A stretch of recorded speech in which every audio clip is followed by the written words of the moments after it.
You think you know your family, what they look like, how they speak, how it feels when they pat you on the back and say, "Welcome home." None of us truly know any other person, not completely, often not in the ways that matter. I thought I knew my family, but I didn't. I was a fool with wool over my eyes. I'd been living in a fantasy which was seconds away from crumbling down around me at every turn throughout my falsehood of a childhood. This is the story of how I learned what my family really was, what we really are. Maybe it can help you, too, or maybe I'm just looking to vent to the only corner of the internet who will really understand. Believe it or not, I don't really care. I just need you to read. I need this after the weekend I just had. It was this past Saturday that it started. The air was cold as I walked up the drive leading to my childhood home. We lived out in the country, so I didn't often get to come out and see my family. That afternoon, there I was, listening to the crunch and crackle of the gravel as I walked up the driveway with my pack of clothes slowly shifting at my back. I took in the sight for a moment and walked up to the front door to knock. Seconds after I knocked, the door swung open with enough force to blow my hair back. Mum was there, holding the door open and looking at me with a wide smile. I felt a swell of emotion in my chest and brought her in for a hug. We stood in the doorway for a few moments, just holding one another, but voices from inside drew my attention further into the house, to where I saw my brother, Joshua, sticking his head out from behind a wall to see what was going on. He was younger than me, all bones and no meat, and he looked near exactly the same as when I'd last seen him in person a number of years ago. He had longer hair, but it was the same boyish face under there, and I gave him a smile that he replied to with a middle finger. As you can tell, we loved each other greatly. I was brought into the house then. Stepping into the hallway felt like a dream. I suddenly felt 10 years younger, like I was coming home from a long day at school rather than returning after years. It felt like I was waking up from a lengthy and restful nap. Making my way through the home was stranger than even that, as in each room I entered, I felt like I was simultaneously at home again, and also a stranger, an alien in my own life. Everything was precisely as it had been the last I saw of it, but it was so undeniably foreign to me now that I felt myself torn in two. Part of me feeling joy at revisiting the memories of my childhood, and the other part of myself feeling a deep ache in my chest at those same memories. I was still so far away from this house, still trying to catch up to my own sense of nostalgia. Next, I was brought into the living room where everybody currently at home was gathered for a few drinks. All of us kids were adults now, and Dad was always one to sort things out over a good drink, so I wasn't surprised that everyone had already cracked open a few, even if it was still early afternoon. The room lit up when I entered, and it gave me a warm, fuzzy feeling in my chest to see it. I sat down and looked everyone over to familiarize myself with how they looked. My other brother, Daniel, also younger than me, was still the lanky runner he'd been in high school. My only sister, Rachel, was the only one to take after Mum, both in looks and in attitude, as she was chatting away with everyone on the couch as she waved at me across the room. I paused for a moment and realized that my father wasn't in the room. In fact, he was nowhere to be seen at all, even as I peered down the hall toward the bedrooms. We'd never been especially close, but I had been looking forward to seeing him after all this time away. He worked a lot when I was young, always traveling to different places, and so I was never really connected to him the way I was to my mum. It was a shame he didn't come to see me that night, but I could live with that. I had before, and I probably would for the rest of my life. I tried a smile for my siblings, which was returned with much more enthusiasm than I truly felt. I took a deep breath in and stepped over to an unoccupied seat, feeling a sinking in my stomach, but ignored it and began to catch up with my siblings. We spoke for hours. As it turned out, my father was sick in bed and couldn't come out to see everyone. He caught some illness that Mum couldn't explain, but it was very contagious.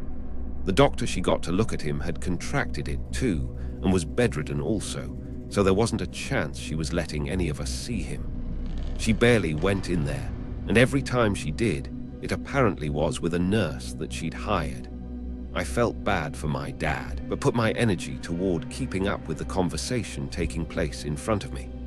I wasn't much of a drinker, but I had a few of my dad's cheap beers and was tipsy after a long while of sipping on it between long-winded explanations of what was going on with my work.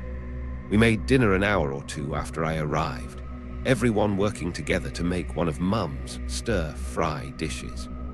Dinner was marvelous, and as the sun set, and we became tired from our collective travels and efforts with dinner and the long stretch of conversation, it was time for some of us, especially those of us who weren't so accustomed to alcohol, to sleep. I was among them, as I was the oldest yet the least used to drinking, and even my youngest sibling, Rachel, had more of a tolerance for it than I had at just 19 years old.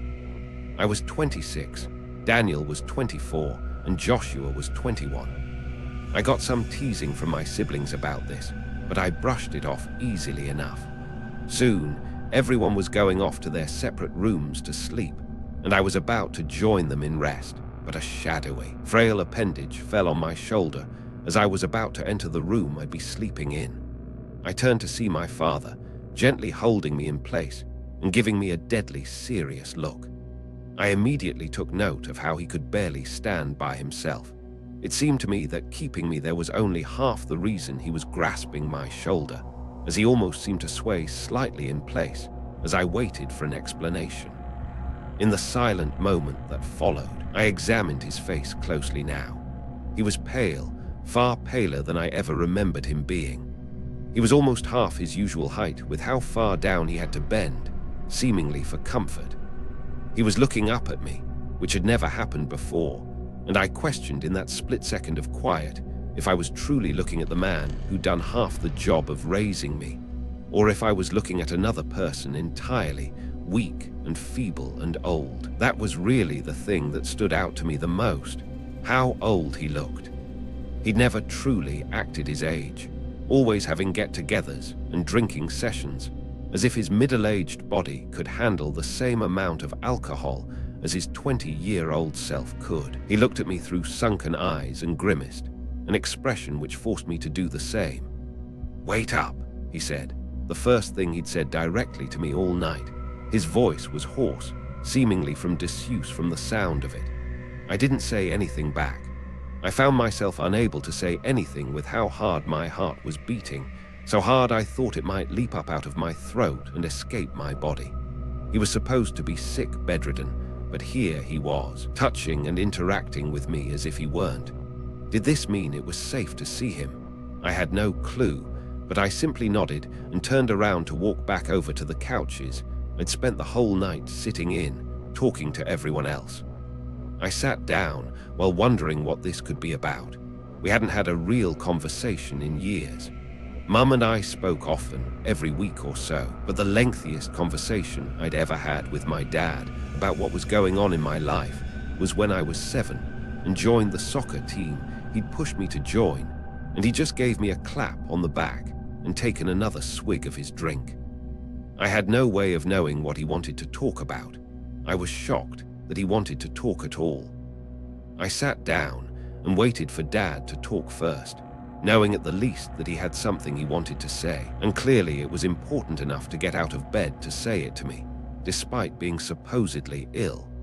He hobbled over to the couch and agonizingly plopped down into it. It seemed as though every little movement pained him. He sat on the couch for a moment before speaking, taking some time to simply breathe hard as he rested after the Herculean effort of walking to the living room. I studied him during these few seconds, noticing that he looked even more different from my memory of him than I'd clocked from my previous close-up look at him mere moments ago. The hair on his head had almost entirely vanished, a few wisps at his temples, the only remaining vestige of his youthful mane. He was nursing a drink in his hand, something other than his usual beer, which meant it was probably medicine. When he winced, the teeth that peeked through his lips were yellowed and rotted, as if he hadn't brushed them in decades. That was strange, as he'd been the picture of health for his age when I'd last seen him but a few years ago. How could he deteriorate so fast? What had happened to him? At last, he seemed to gather the strength to speak. Yes, no. Depends on the weather, he joked. He was never too concerned about it, but being in this state ought to have made him a little bit more aware of his health, right? Apparently not. When he laughed, it sounded like a balloon being deflated as he hissed out a prolonged, pained giggle at his own unfunny joke. Be serious. Mum said you're sick, I said. Yeah, she woulda. I'm not picture perfect, but I never have been, so it's nothing for her to worry about, he said in a wheezing rasp that had me wincing in second-hand pain. She also said you got someone else sick with the same thing, I admitted. Must be a little bit worrisome. Dad looked at me with a grave expression on his face, which was paler than moonlight. He shifted in his seat a bit, and a loud pop came from his side of the room, accompanied by a strangled grunt of pain from him. I moved to stand, but he held an indistinct projection out to me and just trembled in place for a while as he came down from the pain. I saw the savage look in his eyes as they filled with hurt and pain that I couldn't even begin to relate to. I don't think I'd ever seen someone in quite as much agony as I was seeing my father in at that moment, and I don't think I'll ever see anything like it again, knowing what was to come. What's wrong with you? No jokes, please, I asked. Might as well. If it'll be any of you, it'll be you, he said, waving a lazy, indistinct projection at me. What do you mean? I asked again. Well, this'll take some explaining, Dad said. He lifted an appendage up and out towards me. Help me up.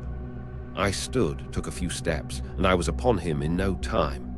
I grasped his indistinct appendage in mine and pulled upwards, lifting him easily. He was thin as a rake under those baggy clothes, light as a feather, so thin I thought I'd snap his wrist if I pulled any harder. Jerkily, he got to his feet and groaned as pain seemingly flared up once again. Once he was settled on his feet, Dad began to walk, motioning for me to join him. We walked down the hall silently, not a word passing between us. We reached the back door soon enough, and we stepped out onto the patio where the clear, chill night air awaited us. Dad sat in a chair that had a lot of give, a chair that I didn't remember. They must have gotten it for his comfort after he'd fallen ill. I sat opposite him in a chair that had a small cup holder on the arm, still sporting a flat cola. I gave him a look that begged to explain, and he did. Do you remember how I used to travel? He asked me. For work, yeah, I asked in return, not seeing where he was going.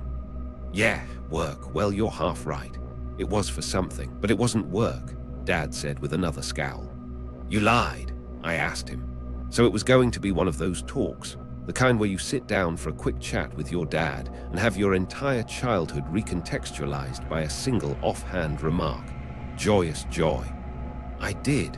Oh, don't look at me like that, he snapped, waving an indistinct projection at me. Your mum knew what I was doing every day I wasn't with her, and I didn't enjoy it, but it worked. Right, he said with a hazy quality about him. It seemed he was losing lucidity. Well, boy, I guess you could say that my dad was unlucky. Ran into some big opportunities, but also big risks, and took them all in stride. Even curses and consequences he took onto himself without a care in the world for how it'd impact him in the future, and curses he took. He'd run afoul of quite a bit of people in his youth, and one of them fancied herself a witch. Wait, you've got to be kidding, I said, laughing at the ridiculousness of where I thought he was going with this. Shut up and listen, boy. No jokes, he said, parroting my own plea for serious consideration back at me. I looked at him and barked out a laugh again, but didn't move to leave or talk against him any further. This witch, as she liked to call herself, my dad screwed her over real bad. She lost her job because of him, though I'll never know how. She thought she was owed. She wanted something from him, but he never gave her a single cent of reparations. She was left to get bitter and angry, and then she appeared one day years later and saw my dad with me and said, Dad continued, but he cut himself off. My father lurched violently, spilling out from his chair and onto the cold pavement below him. I stood to catch him, but I was too late. As he fell on his face, and sprawled on the tiled patio with a painful-looking scrape of his face along the ground. I moved to help him up, but was held back by a swipe from his indistinct appendage, which caught me on the forearm and caused 3 lines of searing pain to erupt on my skin. I watched as his sharp projections scratched across my forearm and sliced deep into the flesh, a gush of ruby-red blood oozing out of the gouges in my skin and muscles. I pulled my body part back with a cry of pain, my voice breaking as I screamed. I stumbled back and tripped over myself, falling on my ass as my father laid helpless on the ground across from me. The appendage that cut me came down and pushed on the ground, and I got a good look at it for the first time since he put it on my shoulder those minutes ago. It had changed, with deep, ink-eye black veins showing through the skin, bulging up and traveling up his body part until they disappeared under his shirt sleeve. The nails had transformed from regular white keratin to faded yellow blades that protruded from his fingertips, as though he had sprouted the claws of a beast. The hot crimson blood poured from my body part and down onto my lower body as I was struck with a fear that paralyzed me, ice-cold fear gripping me and forcing me to give in to panic. My father looked up at me as he pushed himself up with that one deformed appendage, and yellow eyes peered back at mine as I took in what had happened. The entire left side of his face was red and was dripping with thick, dark blood, darker than I could ever imagine blood being. It oozed out as if it were old and congealed, running down his face in coagulated globs rather than in hasty rivulets, like mine was flowing from my own injury. We sat and looked at each other as we were, both injured and bleeding on the ground and neither, seemingly, sure where to go from there. She said, Dad said through the agony clear in his broken, raw voice, that the sins of the father shall be passed onto the son as if he himself were wicked. What the fuck? I half whispered, too baffled to even scream. She cursed me, boy. She cursed me to live with the sins of my father on my shoulders, always bearing down on me so that we both know it was his fault I'm like this. He explained. That can't be true. Why are you telling me this? I asked, trying to stop my injured body part from shaking. Sins of the father, boy. It's a curse on the family. Dad yelled quickly, no longer trying to be quiet. I felt a sinking sensation in my chest as I realized what he must have meant. It was hereditary. That had to be what he was saying. Suddenly, the pain in my body part went numb in a cold way as my breathing picked up, and I began to panic in earnest. I couldn't deny what I was seeing anymore. My father was cursed, and I was as well. The only question that remained in my mind was what the curse actually did, but I soon got a clue in the form of my father's affliction accelerating, seemingly worsening before my very eyes. I was on an adrenaline rush that kept me from really feeling what was probably a devastating injury, which I could confirm for myself, as I realized that I couldn't actually move my body part below the elbow. It was paralyzed as if by magic. Unless my eyes deceived me, the shoulder of Dad's right appendage, the appendage that had been growing more and more monstrous this whole time, popped out of its socket and hung limply at his side. He howled in pain as his body part was further jerked upwards, seemingly against his will. He lifted his dislocated appendage up, and the same occurred to his elbow, the joint tearing itself as his body part elongated and stretched to inhuman proportions. The pitch-black veins spread across his skin, consuming the entirety of his visible appendage, and beginning to crawl up his neck and face on the half opposite the one he'd skinned. His projections then flexed themselves out of their sockets, displacing themselves with a series of dull cracks and pops of flesh and bone, tearing themselves apart to warp this way. I simply watched with my jaw dropped as my father became something else before me, sprawled out on the patio and writhing in blinding agony. He called out weakly, pitifully, and looked me in the eyes with that yellow gaze he now possessed. It comes in waves. You can't keep it from happening, but you can hide yourself, keep others from finding you when you've changed.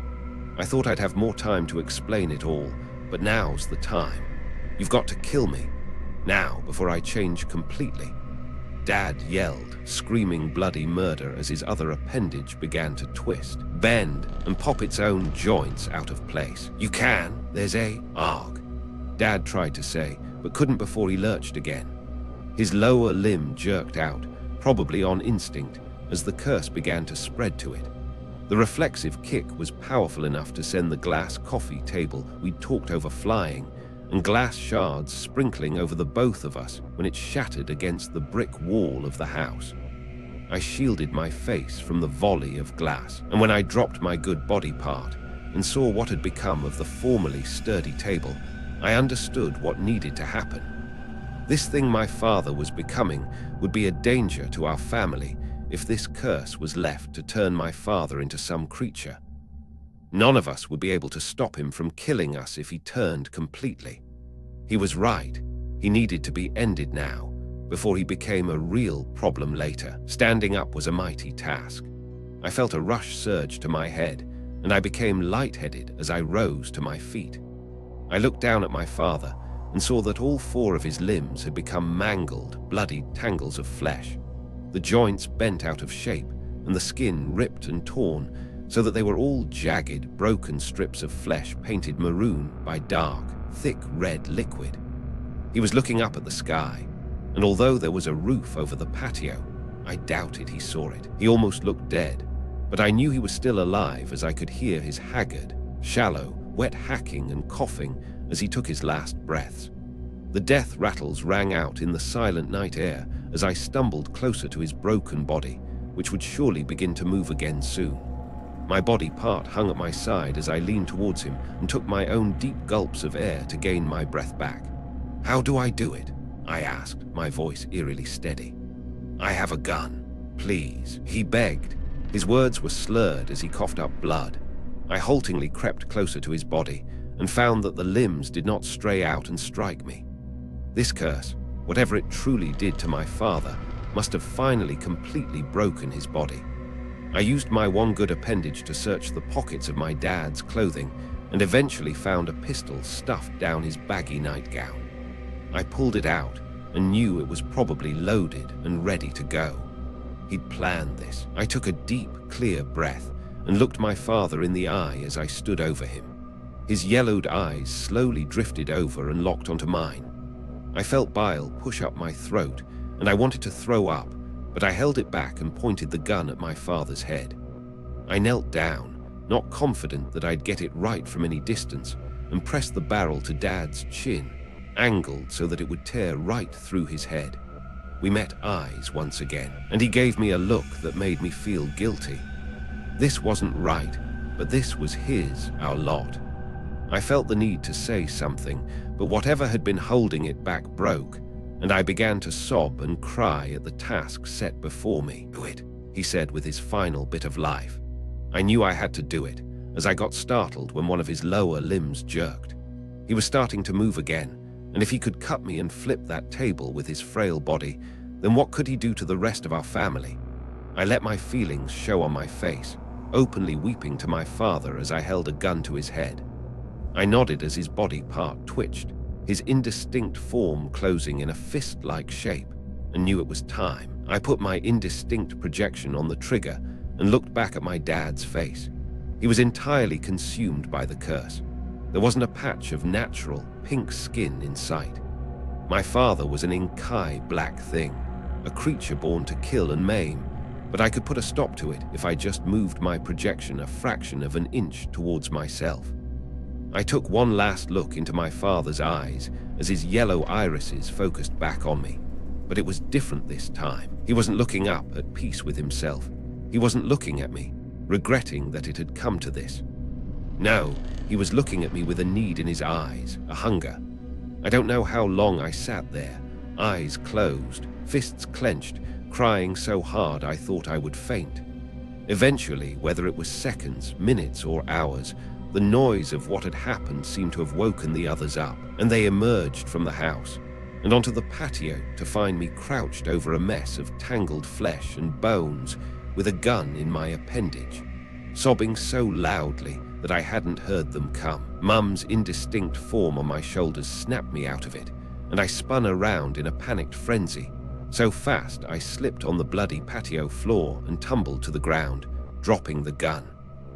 I looked up at them and saw that all my siblings were looking horrified at Dad, crying and trying to keep the others from seeing what had become of his body. Mum, though, was at my side, as if I was the one that needed to be reassured. I'd been reassured, and I still didn't feel any better. I spent that night silently, not saying a single word to a single person, as Mum went on to explain things to my brothers and sister. They understood quicker than I had, mostly because of the cursed corpse on the patio, but they were still shaken, and nobody said much over the next few days.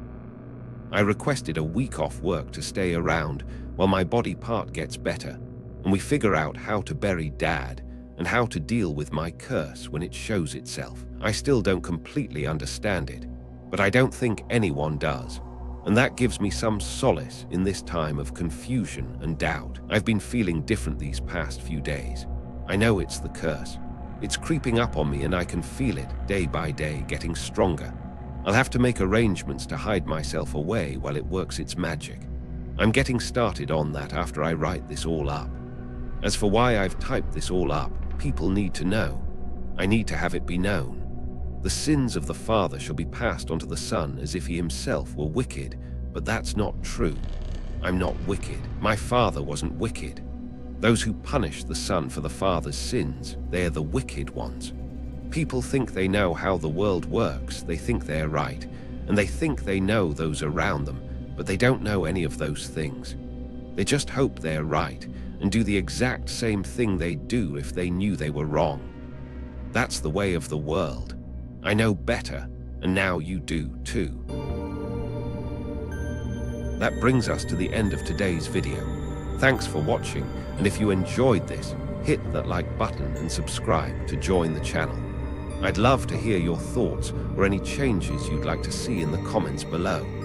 Until we meet in another story, take care.